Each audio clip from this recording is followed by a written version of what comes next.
Alright, hello everybody, Friendly Red here, and welcome back to Red's Radar. As was the case last time, and will continue for the foreseeable future, these videos will be dedicated to upcoming releases for a given month, highlighting the games I'm personally interested in playing on release, or just interested in playing at some point. With that, let's get into May 2024's releases. Diving right into the month, on May 2nd, we have Endless Ocean Luminous. Now, this is certainly a blast from the past, isn't it? If you aren't aware of Endless Ocean, it's a series of scuba diving simulation/adventure games that originally started on the Wii back in 2008 here in North America. After the original game in 2008, a sequel followed in 2010 titled Endless Ocean Blue World, but after that, well, nothing.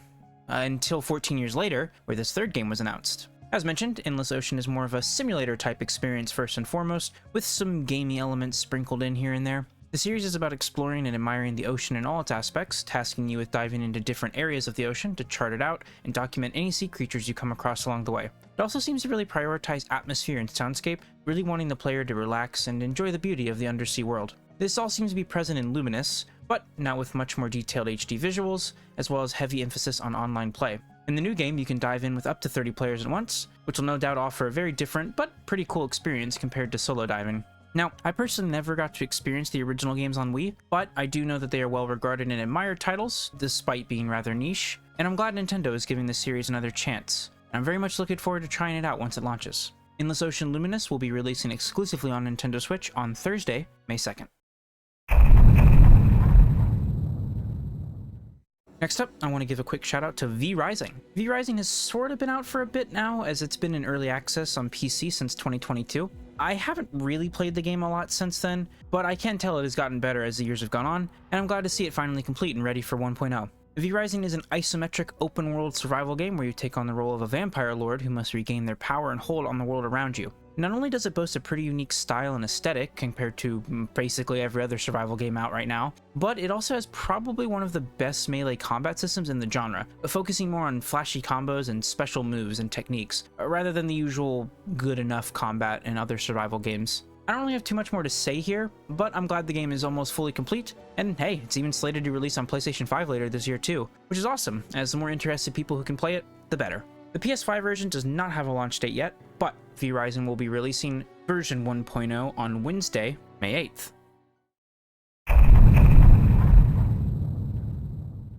Following V Rising's release, the very next day we have Little Kitty, Big City.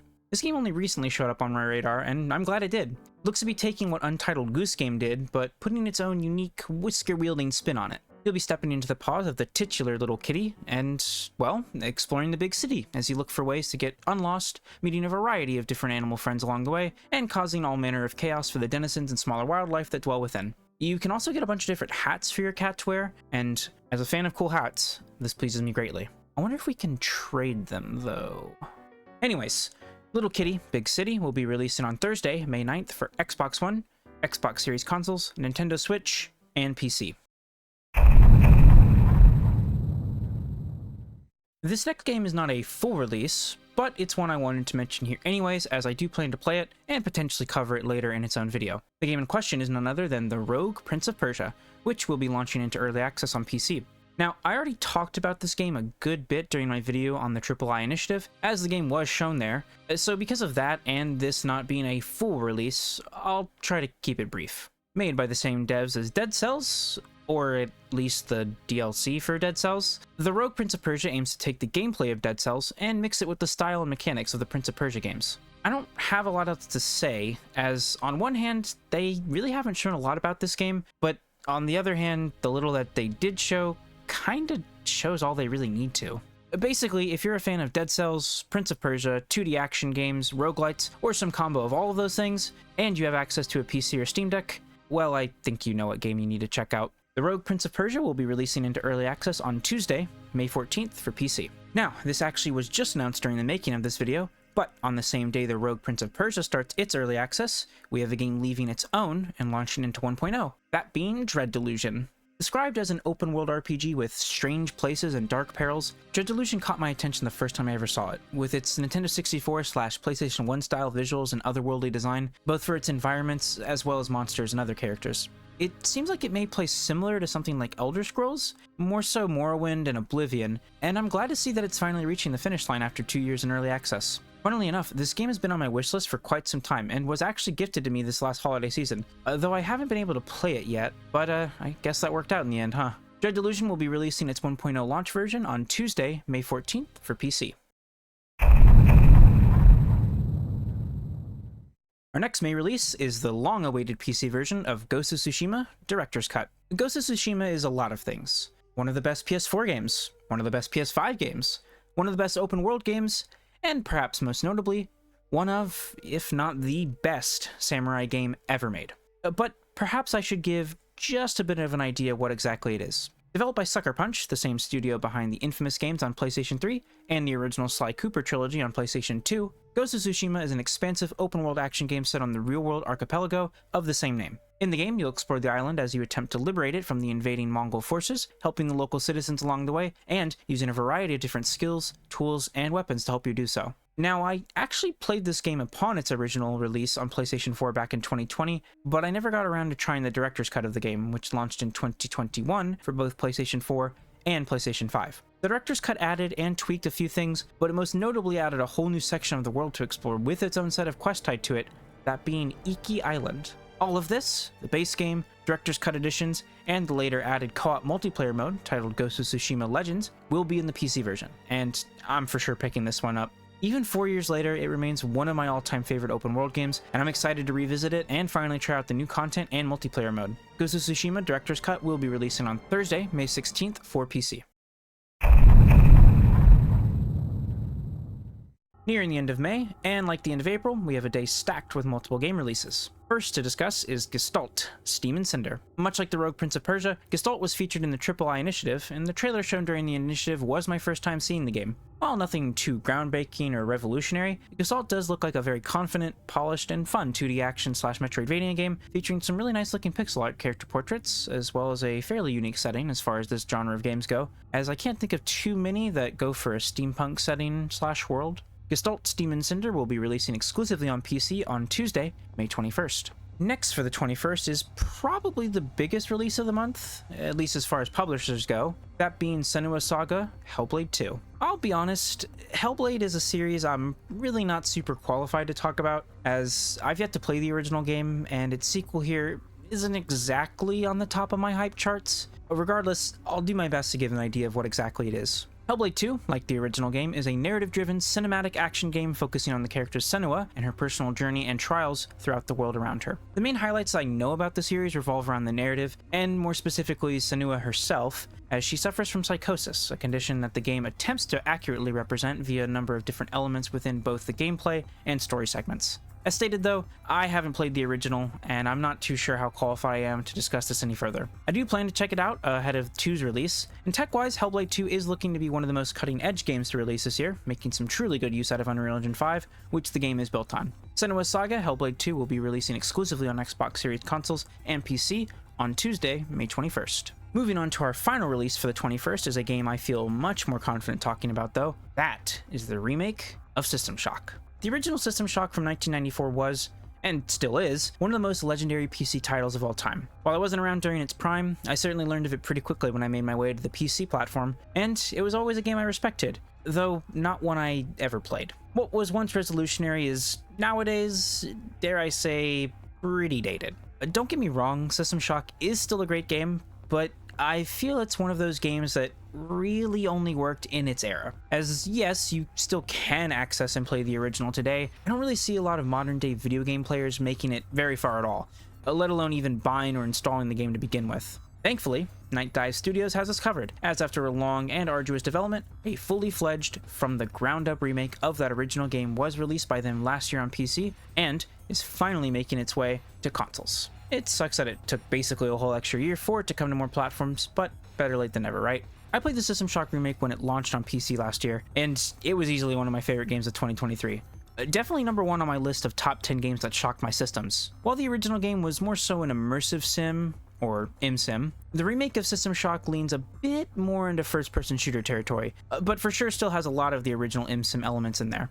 If you never played an ImSim, I'm not gonna lie, System Shock will probably be a bit jarring and sometimes frustrating. It's a game that doesn't really hold your hand or tell you where to go, and for the most part, you'll need to explore the Citadel carefully, sometimes making notes and really paying attention to different audio logs, clues, environmental cues, and other items you'll come across as you play. Much like the original game, it wants you to feel immersed in this setting, like you're really there, like you really are the one that is discovering what's going on and moving the story along. Regardless of any gripes I may have with the game, it is truly an outstanding remake, keeping so much of what made the original what it is, while also modernizing the controls, presentation, and gameplay for a whole new audience.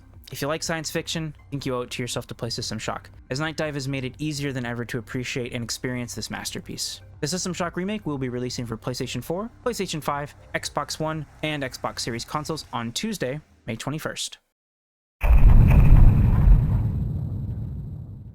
Okay, almost done with May. Just a few more titles to go, the next two releasing on the same day. It may not be a wholly new game, but this one right here is one I and many others have been waiting for a long time. I'm of course talking about the remake of Paper Mario: The Thousand-Year Door. I almost feel like I don't really need to say much here, as The Thousand-Year Door is such a well-known and beloved game that I'm not too sure how much I can add or say. At the same time, not a lot of people own a GameCube, which the game originally released on, and equally I'm not too sure how many people have gone out of their way to emulate it in the time since its release. So, if you don't know, Paper Mario is one of two spin-off Mario RPG series of games, the other being the Mario and Luigi series. Paper Mario started on the Nintendo 64 with a solid first entry, but really came into its prime with the sequel on GameCube, being The Thousand-Year Door. The Thousand-Year Door brought it all to the next level, featuring a much expanded world to explore, great and diverse cast of characters Mario teams up with, satisfying turn-based combat with some real-time elements sprinkled in, multiple playable characters. It really was the pinnacle of the Paper Mario series, and honestly to this day stands as one of the best Mario RPGs amongst all the games from all the different RPG series, as well as just one of Nintendo's finest games in general. Now, almost 20 years on from when it originally released, Paper Mario: The Thousand-Year Door finally gets its well-deserved second chance, as this remake on Switch serves as the first ever time the game has officially been re-released in any capacity. Of course, this is much more than just a simple HD re-release, as The Thousand-Year Door on Switch is a full-on remake of the game, featuring much improved visuals and extra quality of life changes and tweaks to make this the best version of the game yet. Minus the frame rate, which sadly has been dropped from 60 FPS of the original to just 30 FPS on Switch. Honestly though, that's not enough to make me not want to play this game. And yeah, you can bet I'll be all over this one. I can't wait to not only re-experience this game with modern visuals and flourishes, but finally own a physical copy for my collection without having to pay stupidly high prices for it. Needless to say, if you own a Nintendo Switch, you gotta check out The Thousand-Year Door. It's seriously one of the best games Nintendo ever put out. I really hope more people than ever before give it a go and see for themselves why I and so many others on the internet won't shut the hell up about this game. Paper Mario: The Thousand-Year Door will be releasing exclusively for Nintendo Switch on Thursday, May 23rd. The other game releasing on the 23rd is a sequel, like The Thousand-Year Door, but not a re-release of a sequel, rather a first-time release, that being World of Goo 2. World of Goo was an insanely high-quality and popular little indie game released all the way back during the Wii era, which is where I and many others played the game. Being pretty unique for the time and even still these days, World of Goo is a physics-driven puzzle game where you have to move and manipulate goo to make your way through the game, and the sequel here seems to continue on with that very same premise, but on a much larger scale, with even more goo and gorgeous HD visuals as well. I don't have a lot else to say here, other than it's kind of crazy we're even getting a sequel all these years later, but I'm not complaining. World of Goo 2 will be released on Nintendo Switch, PC, and Mac on Thursday, May 23rd. And ending things off for May, we have the release of Nine Souls. Another recent addition to my radar. This game looks to be taking the best elements from games like Hollow Knight, Metroid, Ori, and even Sekiro, according to the store page, mixing them all into a truly beautiful, hand-drawn 2D action platformer. Like the previously discussed Gestalt, this doesn't look to be reinventing the wheel, but rather just more focus on offering a super polished, confident, and fun 2D action game, and given its inspirations and visuals, that's enough for me. There's also a demo already too, though only on PC, which is also sadly the only platform the game is currently releasing on. Nine Souls will be releasing on PC on Wednesday, May 29th. And there we have it. Any and all games that I'm looking forward to that also happen to release during the 5th month of the 2024th year. Looking over the games here, while this may not seem to be the most exciting lineup of games, as a good chunk of them are older game now on new platform, and the truly new releases are rather niche, I do still think there's a lot of quality here. I mean, even if some of these games are just older games on different platforms, I mean, these are still some really, really good games, regardless of age or where they may have been playable before now. In addition, the new titles may be niche, but still are really cool to see regardless of that. Hellblade may not be for everybody, but it for sure has its fans, and again is pushing technical boundaries, which is great and important to see. Meanwhile, Endless Ocean is yet another game following a trend of Nintendo's output this year of revisiting old, seemingly abandoned franchises that they have a hold of, like the previously released remakes of Another Code and Mario vs. Donkey Kong we saw earlier this year. Side note, does anyone else find it weird now that Nintendo is releasing their games on Thursdays? It seems like an odd change, but I guess I won't complain about getting their games a day earlier than what we're used to. And hey, fans of 2D games are for sure eating good this month, with stuff like The Rogue Prince of Persia, World of Goo 2, Nine Souls, Gestalt, and probably so much more I didn't discuss here. Also, Hades 2 might be launching into early access this month as well, so yeah, that's pretty big if true. With all that being said, I think that'll do it for this Reds Radar. As always, I hope I was able to bring to your attention some games you might not have known about or weren't too interested in, and relay the info and my thoughts on them well. I thank you for making it to the end of this video, and for your continued viewership and support. I'll see you next time.